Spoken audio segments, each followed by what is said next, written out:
Well, the mission is the umbrella. What happens, Rhonda, is we start having more synchronicities and Uh-huh. serendipities. Because we have to understand this. This is kind of maybe metaphysical, esoteric. Life Love is it. invested in our development. Mm. All of creation is designed to serve the development of species that are on this planet. And we don't have to argue whether or not we're the apex of creation, but everything in the world has been done for you. Every event, every store, every improvement, every innovation, everything is done for us. So life, if I can personify life, is invested in our development. And when I'm so busy running, trying to get things done and trying to fulfill something, as if life didn't bring me here. I didn't bring myself here. I didn't decide to be born when I was born. Joel Bryant is a former corporate trainer and university lecturer. He is the author of 40 books, including The New Being, Preparing for the Emergence of a New Humanity, Volume 1. He holds a doctorate in educational leadership from the University of North Carolina, Charlotte. Joel is also known for his ability to evoke greatness in others. Welcome to the show, Joel. I'm so excited to have you here. I'm glad to be here again. So, this is the third time, I guess, that we've had an interview together. And I'm Mhm. interested in knowing about your book called A New Being and what you've been doing with that book since we last chatted. Okay. Well, it's been an 8-year evolution. The book is called The New Being, Preparing for the Emergence of a New Humanity.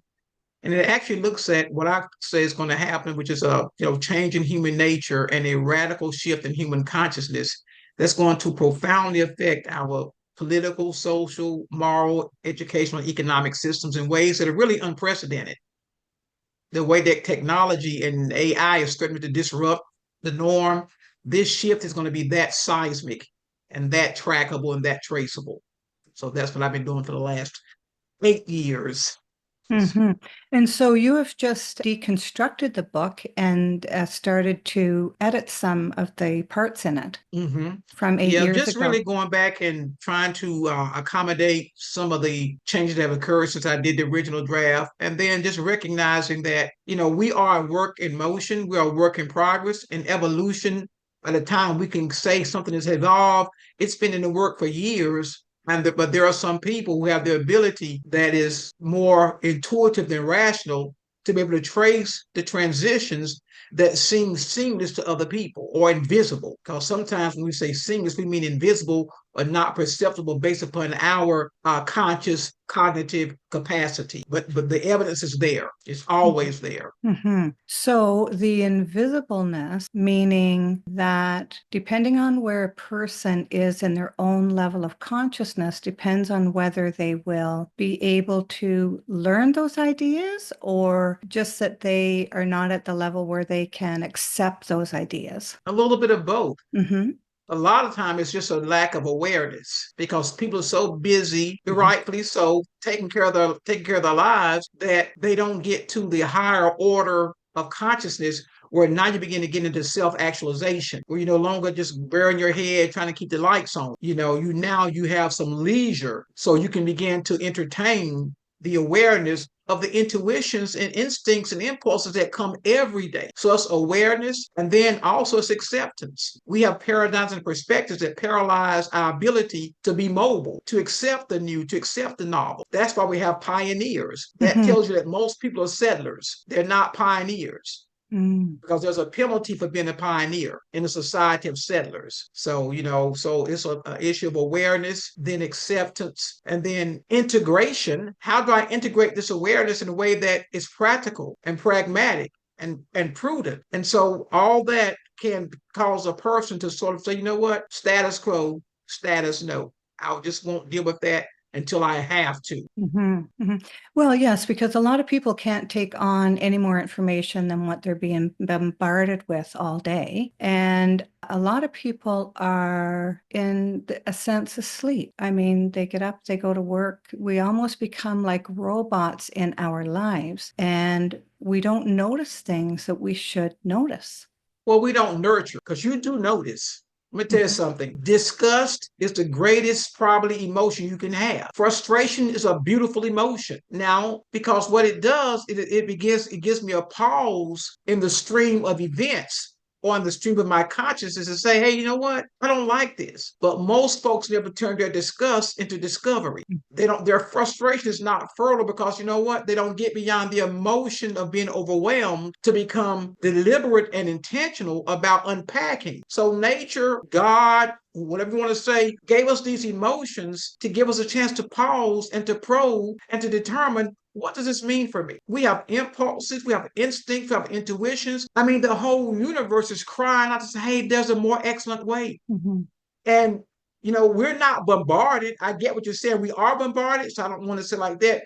But the bombardment is self-chosen. I tell people all the time, there's a little magical button on your device where you can push the off button. I mean, like, I would not give something outside of me that kind of power to take my autonomy that I can't cut it off and have a quiet time to begin to think about how I want to live my life. So most folks are bombarded by choice. Mm-hmm. They're not deliberate. They're not intentional. They're not resolute. And so when you don't have those qualities, you become an expression of your environment. You're not an agent, I'll say it this way.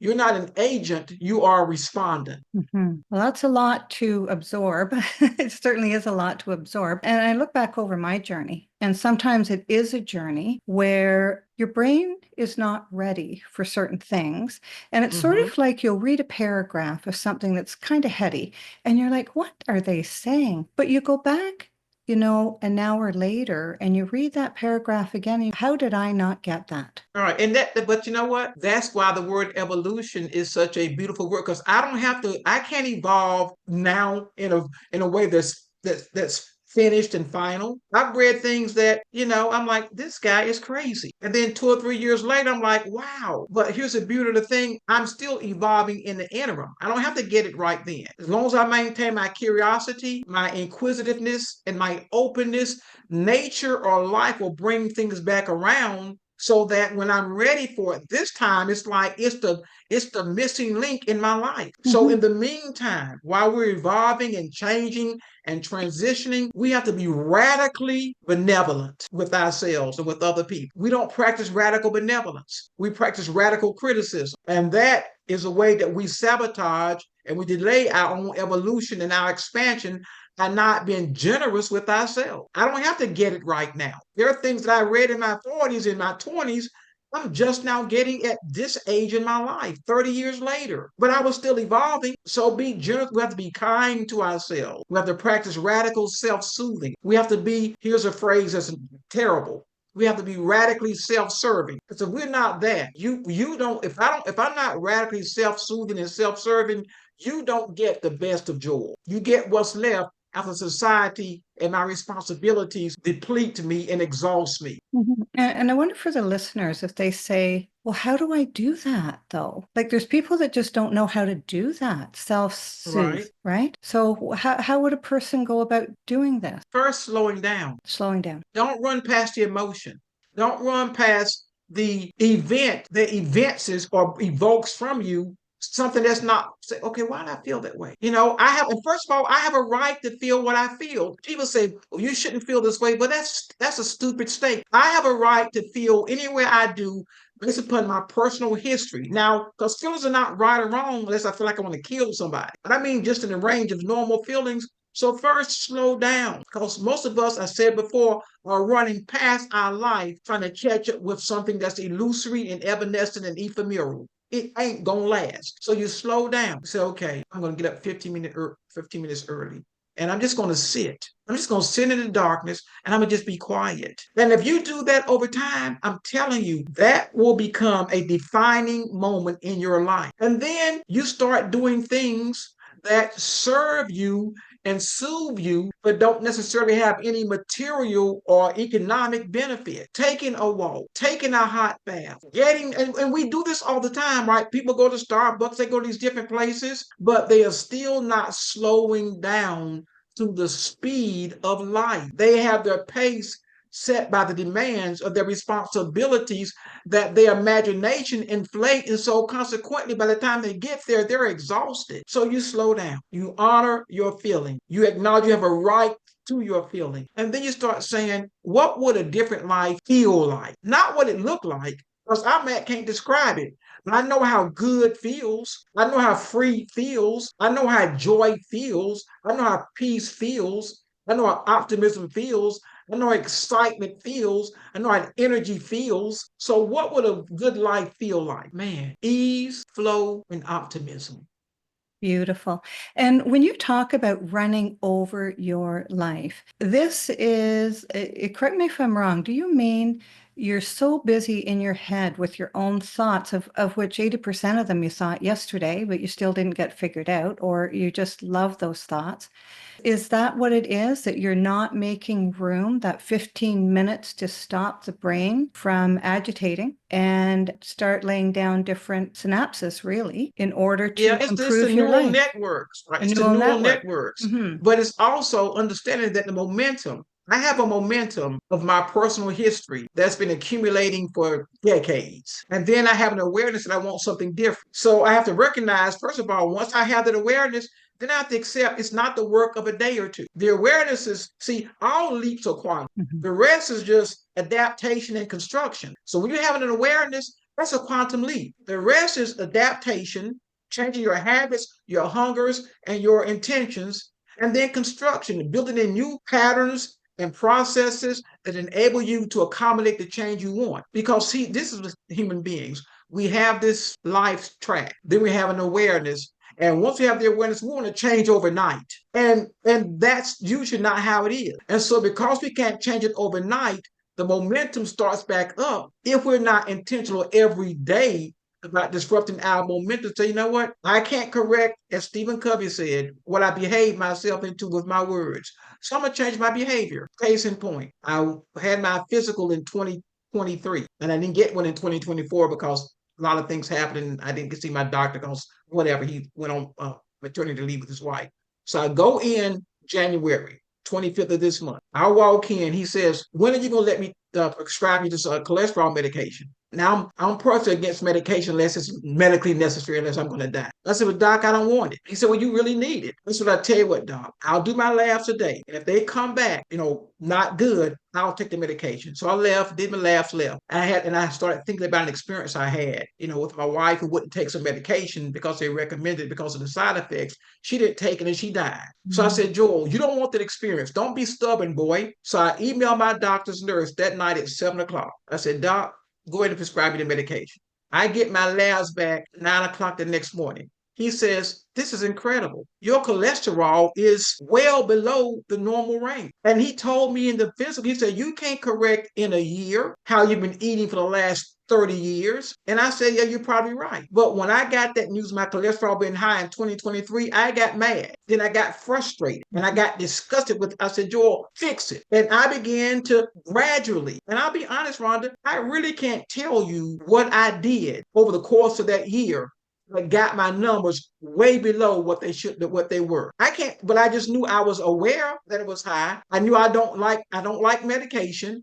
And I knew that I could maybe not eat that today or eat less today and less tomorrow, but that was just in the back of my mind. It wasn't in the forefront. So you have to be willing.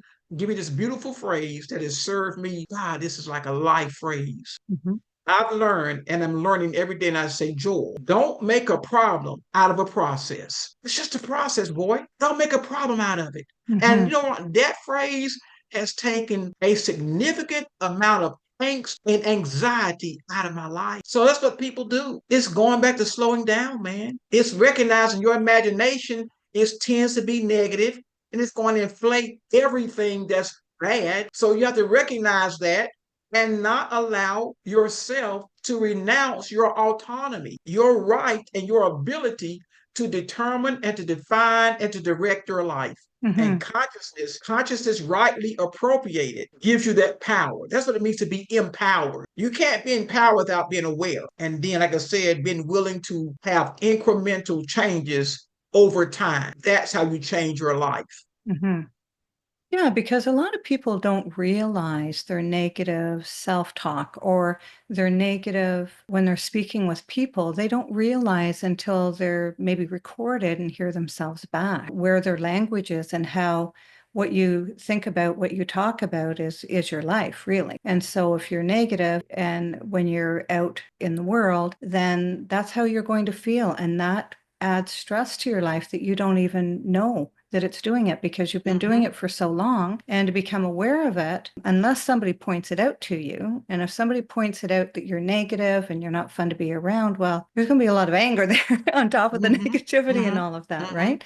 So I think that for our listeners, I'm just wondering, is there something that they could do so they can identify exactly how their self-talk and self-speech affects their life of where they are now and how that keeps them from going forward, expanding their consciousness and really stepping into that new type of life? Is it writing every morning? I know the 15 minutes is incredible, and over time, it really does make a difference in your life. But would another exercise be writing in a journal about what your day was? Or the other thing too is before you go to bed at night, think about your day in reverse to see how you reacted to certain things. Well, I think journaling is a beautiful thing. I mean, I've used journaling for, I've probably filled up a couple of hundred journals in the last, several decades. I mean, and Yes. that's my lifeline. Also, too, I think the power of appreciation, because see, I don't know this enlightenment, post-enlightenment age that we live in. We are the children of the enlightenment, not just the French enlightenment, but also the American enlightenment. And this deification of reason, where the height of humanity is seen to be the claim to be rational. And then one of the biggest digs about why, when I say digs, critiques of women, y'all too doggone emotional. And we act like we have men are rational and women are emotional, and emotions are bad. When you don't pay attention to your emotions in the course of your life, you become numb and you become neurotic and you become disempowered. When I praise, I feel good. Just praising another psychologist will tell you, praising another person releases feel good chemicals in your brain. Criticizing someone openly or even in your mind, though you feel like you're justified, it makes you feel bad. So if I can just tell what I do all day long, I said, Joel, how you feeling? And I have a numerical scale. Of course, 10 is highest. And every morning, because of time, I seldom wake up, or I always wake up at a 7 on a scale of 10. And my only goal that day is to get to a 10, not to go to work, not to satisfy a client, not to get another project, not to finish another page in the book. Say, Joel, what can you do to feel better today? And that becomes my quest. And some days it might take me all day to get to 10. But without that benchmark of my feelings, I'm just going to run through my day. I'm going to tough it up. I'm going to tough it out because I'm a man and I'm strong and I got a lot of willpower. And I don't want to tear up my emotional system like that by disregarding myself. So check in with yourself. How are you feeling? Well, I feel okay. Well, and then don't ask why don't you feel well, what can you do to feel better? And you know what you can do to feel better? And this is what I've been working on like in a very real way. I am present to almost as many thoughts as I can. See, another reason people don't change around it takes a degree of intentionality that can be exhausting. When I get up in the morning, I say, okay, Joel, raise up out the bed. And I'm talking out loud. I say, turn sideways, put your foot on the floor, grab your phone, unplug it, cut on the light, grab the knob, turn it, pull the door. Because when I'm home by myself and I have a chance to slow down. And it seems stupid, but I'm concentrating, I'm focusing, I'm taking control of my desire to run, take a shower, get dressed. When I'm showering, I'm already reading 3 pages. I'm reading 4 books. I'm going to a meeting. I'm doing all that in my mind. That's tiring. So what I do, I talk myself through those kind of routines. Grab the toothpaste, grab the toothbrush, squeeze the tube, get the top. I mean, this is what I'm doing because if you don't do the obvious, you cannot do the marvelous. If you don't do the simple, you can't handle the complex. And because there's no juice in that, there's no rush of emotions in that. And we want to be stimulated, natural human desire. But by the time you express stimulation, It's been a lot of things have happened to accrue and to cause that to come to a point where now it's an emotion of excitement. And Lord knows, I don't know when the last time people went, ask yourself, when's the last time you experienced ecstasy? When you've been ecstatic, how often is ecstasy a part of your emotional scheme? Because anger, we can go from anger, but can you go from okay to ecstasy or blah to bliss? Or is that reserved for rare occasions? So long answer, but Yeah, it that's, starts back oh, with being present. yeah, it's just awesome what you're Yeah. touching on here. What you're talking about when you wake up in the morning and you're telling yourself what you're doing, you're slowing everything down before things start to speed up Mm-hmm. and being present. But a lot of people don't like being present. A lot of people are out of their bodies, so to speak, where they stay out of their body because they're more comfortable that way. And so Mm-hmm. the teachings that you have given is incredible. And I know myself as in order to stay in my body, I start paying attention as if I'm looking at myself doing what I'm doing in Mm-hmm. order to slow everything down and stay in my body. Because when you're in your body, you are more capable of reaching bliss, ecstasy. And when you're not in your body, you tend to go backwards into anger, being afraid. And a lot of anger is just being afraid. And that's Mm-hmm. how it portrays itself to keep people away from you or that type of thing. Incredible teachings here. I just love it.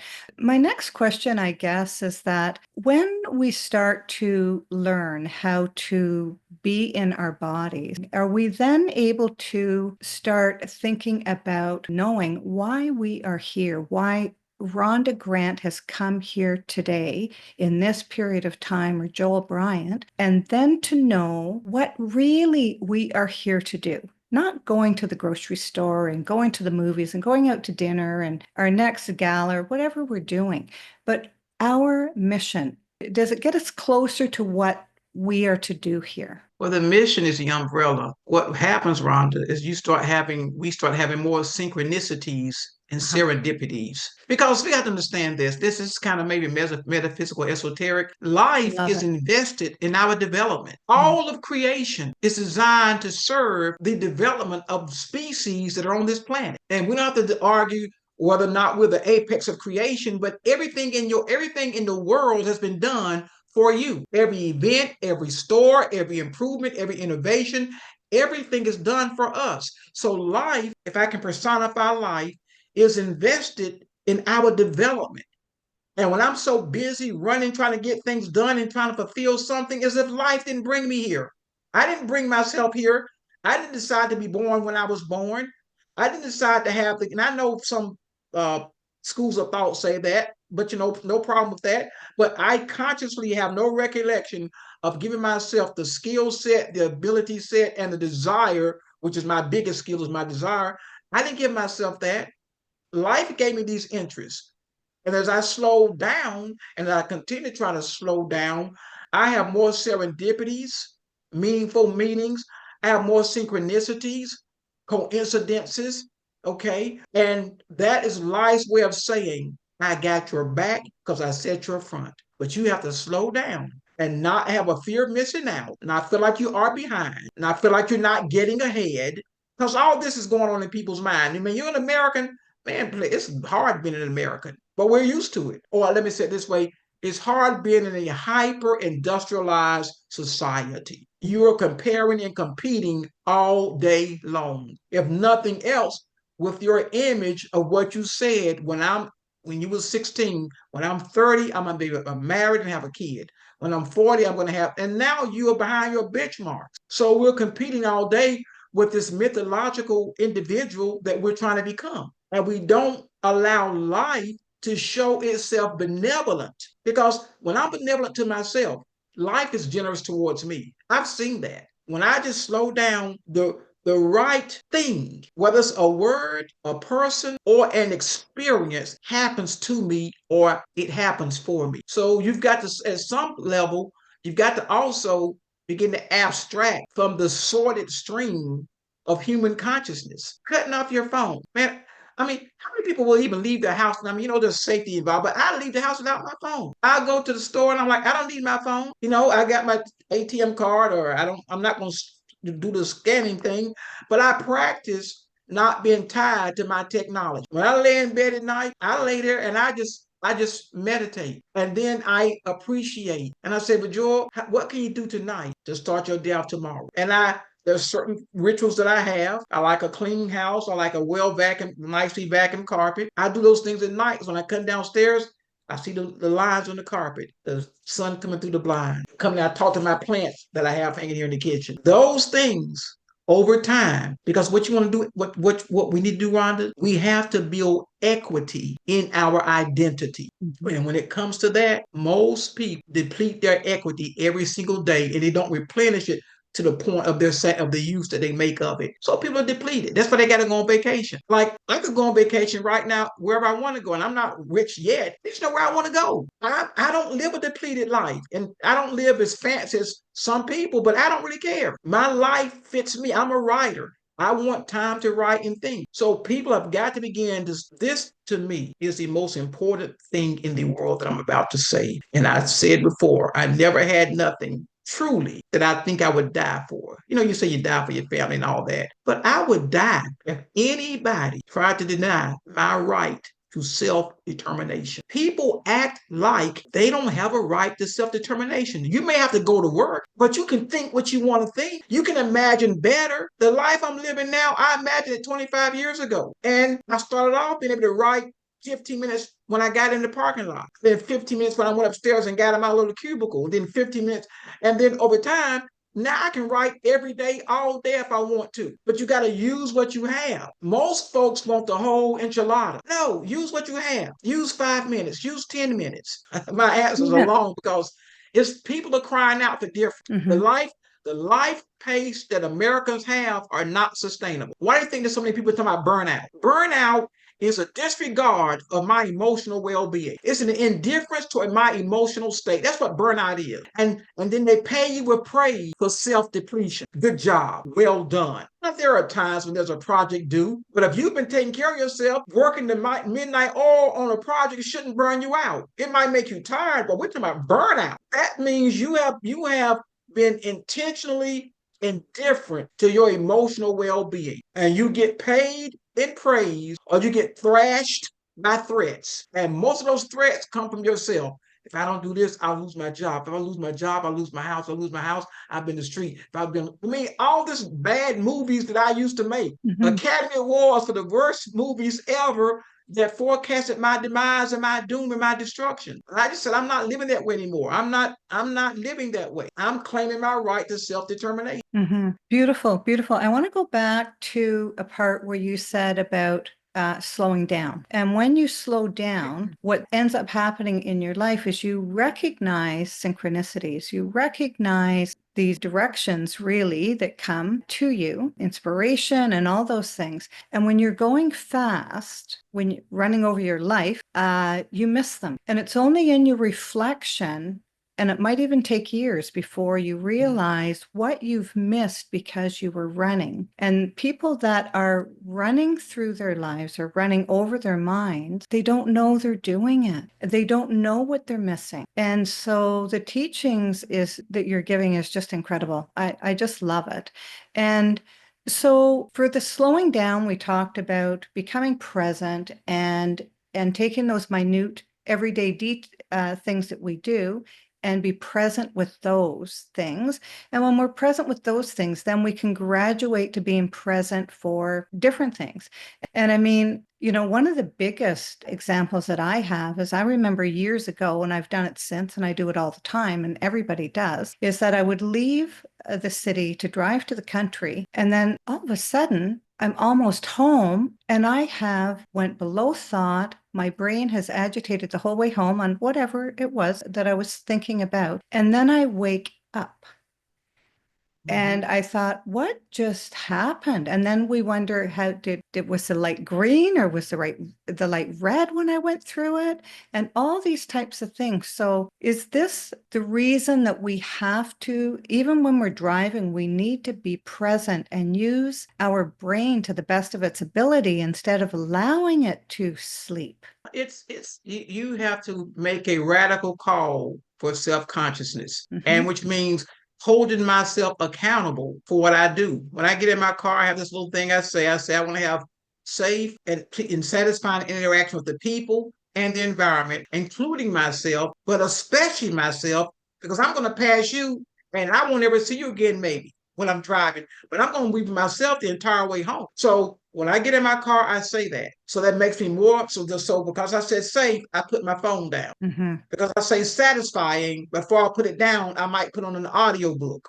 I might, put some music on. And then pleasing, I say, okay, I don't want to blow my horn at the guy. He just cut me off, pulled out, but I've done it too. So I'm not going to blow my horn at him, because that blowing of the horn sends out an energy that irritates him, and I'm irate at him, and just that little bit changed the character of my day. Now, do I do that all the time? No, but most of the time, I have a pleasing experience driving. So it's a radical call, not only to consciousness, but to accountability. Because once you become conscious, if you don't become accountable, you're going to become negligible. You're going to fall back to the gravity of the reality that you have created through your indifference and inattention. So I say, so you build benchmarks, or you build markers or methods that hold you accountable. I already know if I get when I get into my car, it's going to be all kinds of drivers, especially in the city where I live in. This city never stops. It's always busy. So I expect, or I understand, that the possibility of somebody doing something stupid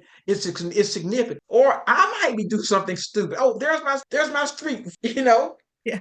But I hold my, and then once I do that, I said, Joel, now hold yourself accountable, but not in a way that's so critical. So I'm gonna tell you something. This emphasis and abuse of rationalism, where we reason ourselves out of our emotions, where we don't allow ourselves to be generous and benevolent. People say, get real. No, I'm not going to get real if getting real defeats me. I'm winning every day. And I'm not going to deny empirical factors, data, but I'm not going to be so objective, is my point. I'm going to give myself the benefit of my doubts. Joel, you win it. Man, look where you come from. Not just look at where I'm going, because that's the other problem.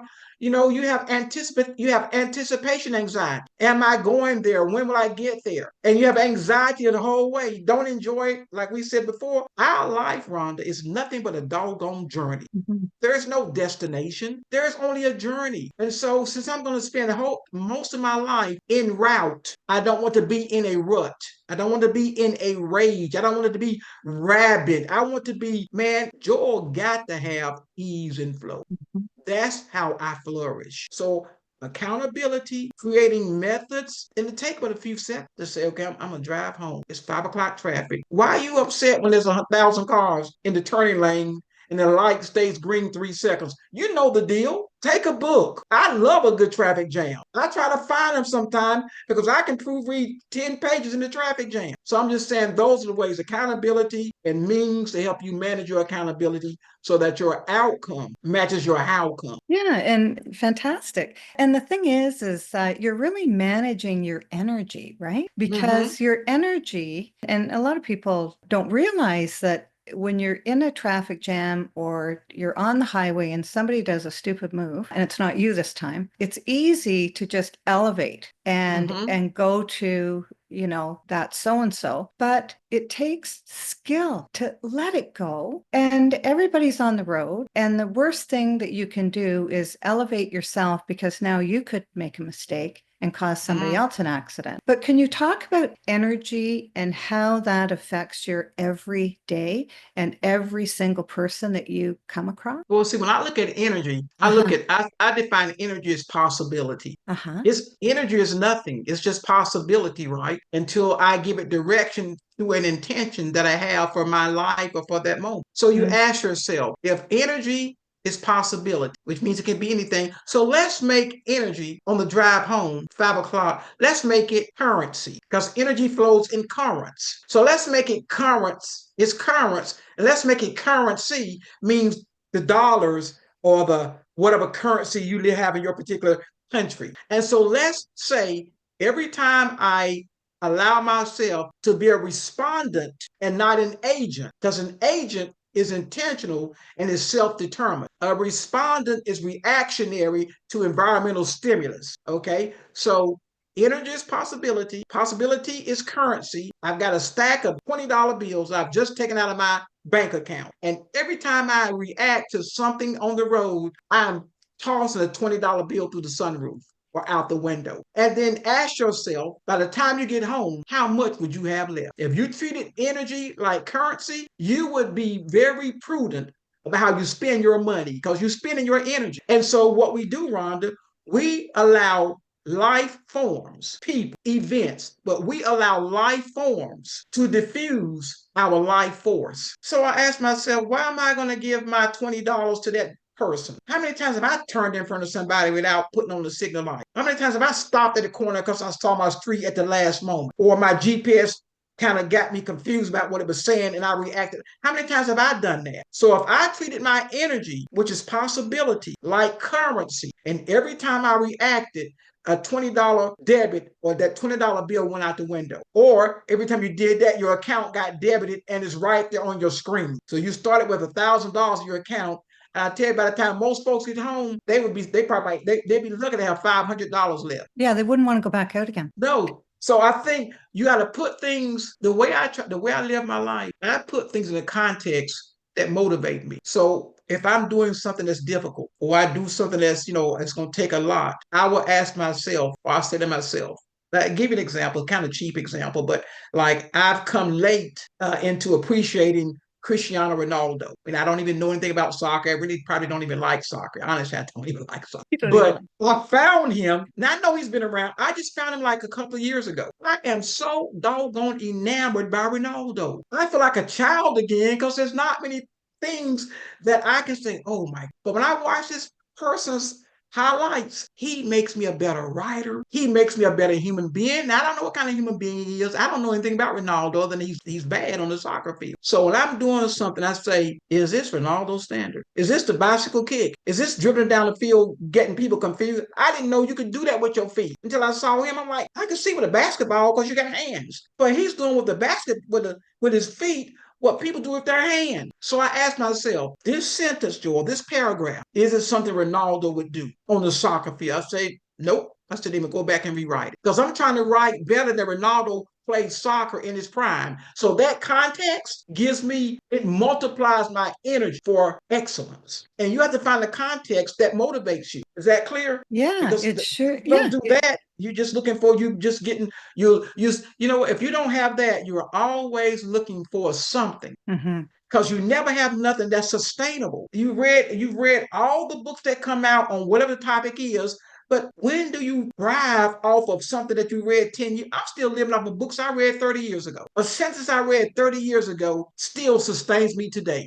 So it's all about context and then constructs. What you create in that context, what you construct in that context that allows you to mobilize and optimize your life.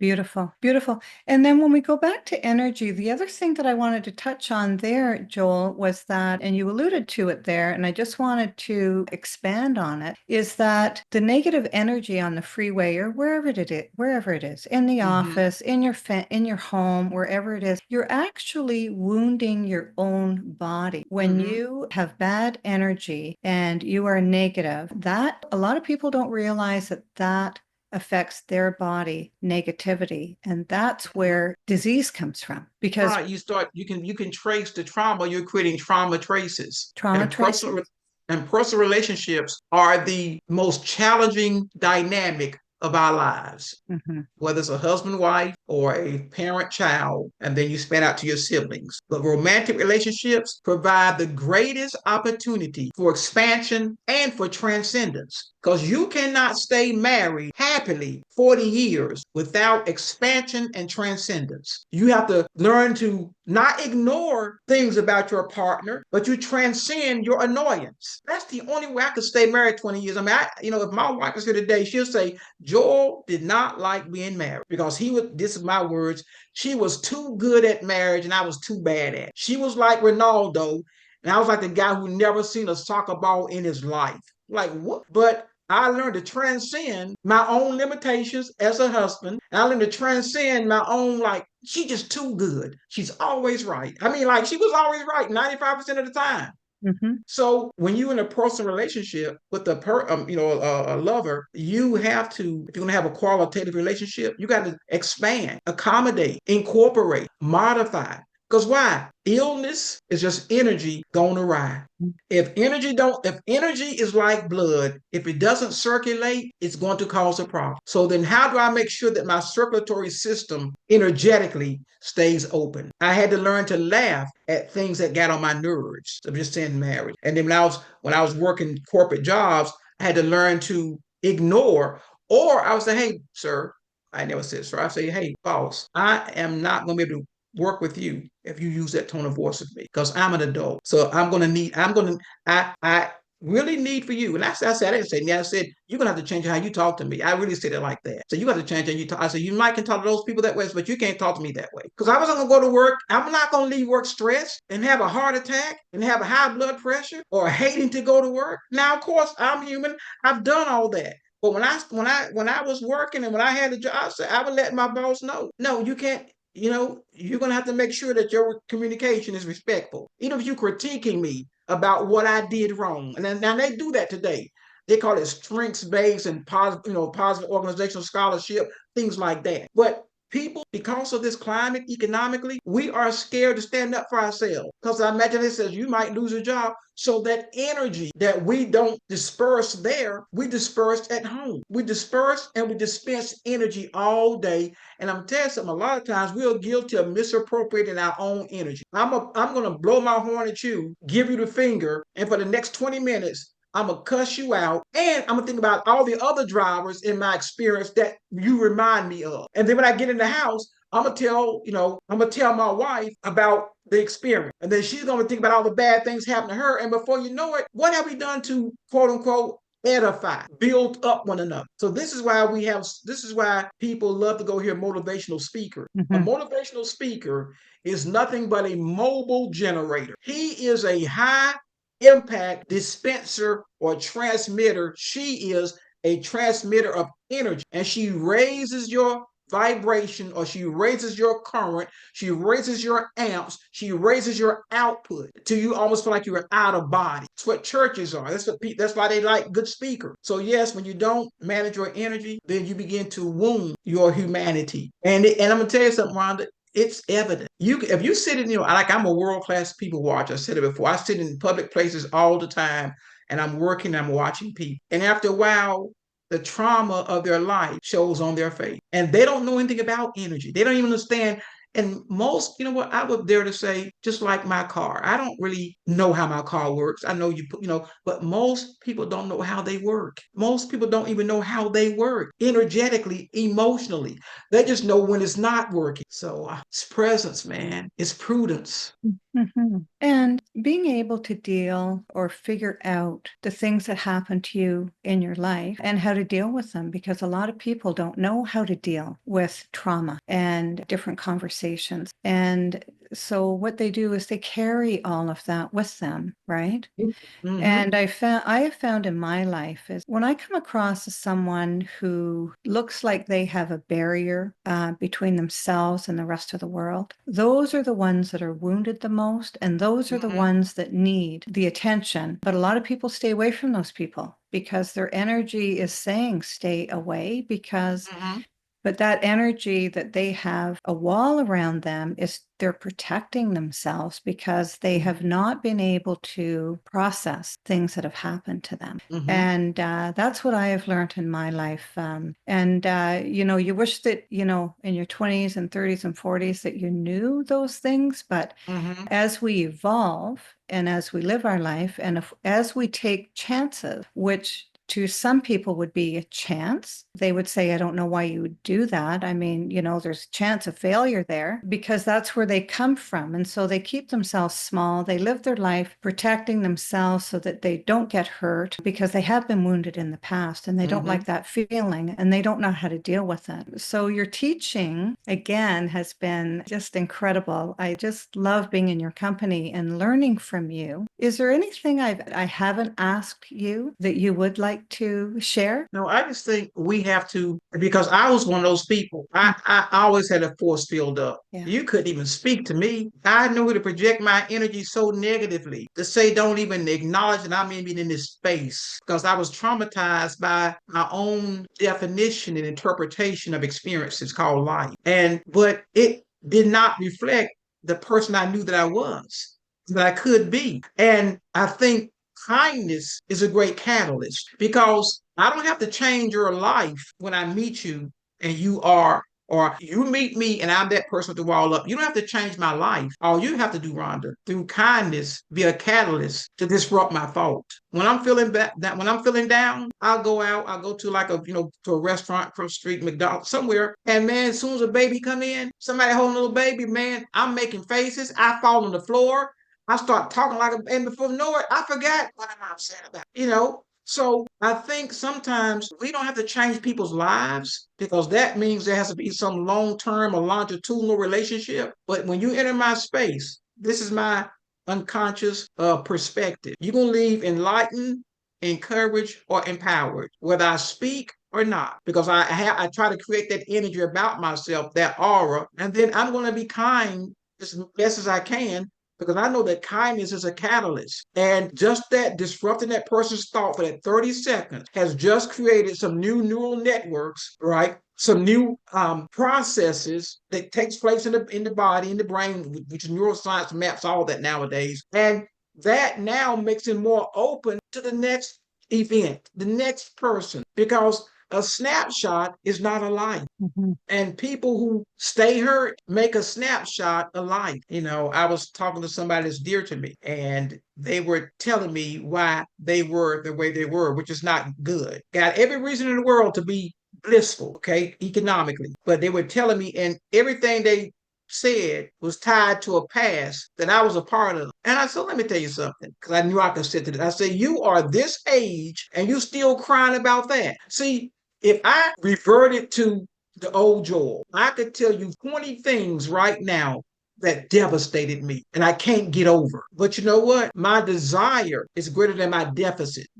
And whatever happened to me in the past that was painful, I'll be honest, Rhonda, I do not care. I don't have to unpack it. I'm not unaware of how it has shaped my life. But what it has done has made me resolute, determined, resilient, and resourceful. Had I known this stuff in my 20s, I might be a different person today. And I personally like the person that Joel is becoming. And I think I think some problems, I'll say it this way, in relation to consciousness, as we experience changes in human nature and the expansion of human consciousness, some problems will not be solved, they will be dismissed. Some problems are a luxury. Some people just got the luxury to lay around and whine about their pain. Some of us don't. And it's not like I'm indifferent to my pain and I'm not insensitive to yours. But how long are you going to live out that story? How long are you going to allow your energy to work against you and then work against everybody that comes to your life and you says, I don't have any friends, because you send everybody away because people want to feel good. You can feel so bad right now about your life if you thought about it long enough. So it goes back to being self-determined, not socially defined, but self-determined. I'm not going to be determined about, listen, the things we say in this country, right? Or when you get a job, we don't discriminate according to race, creed, color, sex, or national. I'm not going to let any of those things. Racism can't define me. Ageism can't define me. I don't care what people say. I don't care what kind of climate we live in. I am going to do on a significant scale what I said when I was 15 years old. And if I don't, I'm going to die trying, not die whining about what my mother didn't do and my daddy didn't. I don't care, man. It just doesn't matter. I know, but people take that story out into the world and they take that story of why they have fallen short, really, because of all the things that happened to them. Yet, there are people like you and people like me that many things happen to us as well. And yet, in spite or despite that, we have set that aside and we have decided to live We an have to be authentic life. aspirational. And what we came here to do, because I believe that we all come here with a mission of what we're to do in this life. I don't know if you believe that. I mean, some people do, some people don't. And really, you just must get on with what you're here to do in this lifetime instead of layering all the stories of injustice that happened to you and taking it out and telling people about it. I I guess it think, takes the energy out of it. well, I think, I'm very sympathetic, or I ain't gonna say sympathetic, I'm compassionate. Oh, yes. I don't want to be sympathetic because I'm not gonna get on that wavelength. Mm-hmm. So I'll be compassionate with people. Yes. But Oh, yes. the only reason I'm still here today, meaning what I'm saying, Mm-hmm. not saying it and then the camera off and, oh man, I don't have imposter syndrome. I used to. The only reason that I'm here today is because I have an indomitable sense of destiny. Mm-hmm. When I was at my worst in my life, when I from 16 until probably my 40s, suicide was a normal thought. Man, I'm gonna blow my brains out. When I was 16, I said I'm gonna be dead by the time I'm 30. And I didn't make that goal, okay? But I was depressed. My favorite quote in the world at 16 was from Macbeth. Life is a tale told by fools, full of sound and fury, yet signifying nothing. But even when I said that, and even I had that as my mantra, I've always believed, I have never not believed that I was born or destined for great. And so when I was crushed, when I was devastated, when I was eviscerated, when I was disemboweled, I said, boy, you got greatness in your life. Mm-hmm. And I said, if you quit now, you will never realize it. And if I didn't have a sense of destiny, Rhonda, because honestly, life is just, it's what is it? Honestly, I'm an existentialist. My nature is an existentialist. I'm like King Solomon. I don't see the point of it all. If this is the old Joel, I don't see the point. But a sense of destiny. Shakespeare said that there is a divinity that shapes our ends however much we screw up. Now you ain't got to believe in that, but you got to believe in yourself. And I think people that who are in that state and that stupor of stunting themselves, they have a deficit of self-belief. What you believe about yourself will construct the context that you live in. So how do you disrupt your beliefs, the things we talked about? Because we didn't birth ourselves. I believe that every person we meet has something to do. And to get them to believe that in the midst of all the insanities of their circumstances, that is a challenge. Mm-hmm. But Oh, then yeah. what's the other side of that? It's undesirable. So yes, I believe in destiny. That's the only reason that I'm here today at my age with an optimism of a 16-year-old saying, man, today, maybe not today, it's 3 o'clock now. But tomorrow, Rhonda, tomorrow is going to be my day, girl. You watch. I've said this for the last 45, 50 years. That's awesome. Thank you so much. Thank you for being on the show. Thank you for allowing me to interview you again, to sit in your greatness, and let the audience know the name of your book again. It's called The New Being, Preparing for the Emergence of a New Humanity. And how many books have you published? Probably like 41 or 42. How many books have you written?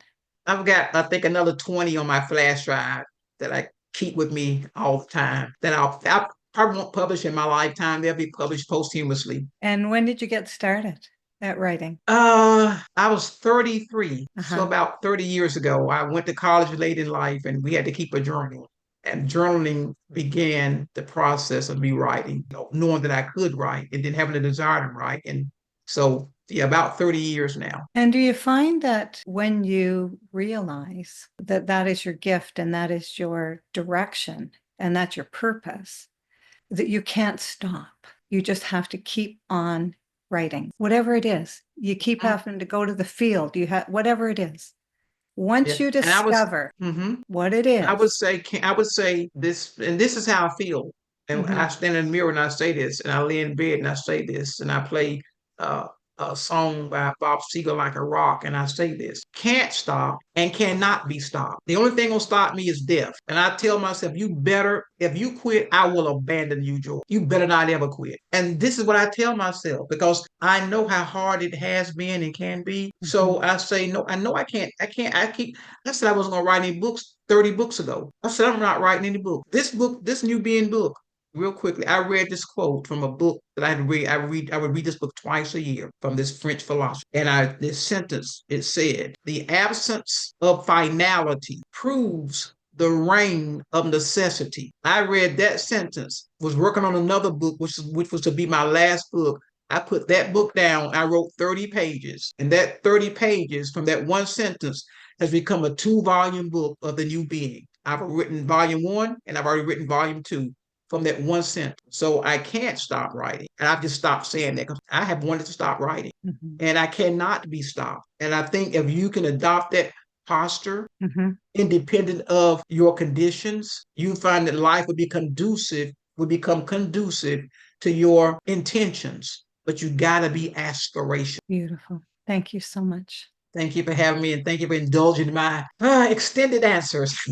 Well, I mean, we could go on here for another hour or so, but it's just wonderful to be in your greatness yet again. And I've really appreciated everything that you've shared. And every time I'm in your greatness, I grow. And so thank you very much. Thank you for having me. I really appreciate the opportunity.